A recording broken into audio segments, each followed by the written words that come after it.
আমরা ছোট থেকে সকলেই শুনে এসেছি, কোশিশ করনে वालों को कभी हार नहीं होती है।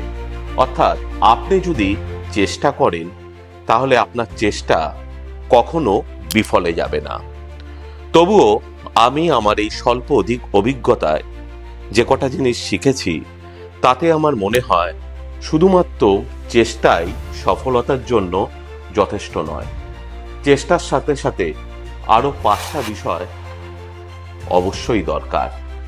প্রথম যে বিষয়টা দরকার সেটা হলো সেলফ অ্যাসেসমেন্ট, তার সঙ্গে প্রয়োজন কনসিস্টেন্সি, তার সঙ্গে অবশ্যই প্রয়োজন বিলিফ সিস্টেমস, তার সঙ্গে প্রয়োজন ভিজুয়ালাইজেশন এবং মোস্ট ইম্পর্টেন্টলি ফেলিওর, কারণ ফেলিওর থেকেই আমরা পাই লেসেন। আপনারা কি মনে করেন কমেন্ট করে জানাবেন আমাকে। নমস্কার।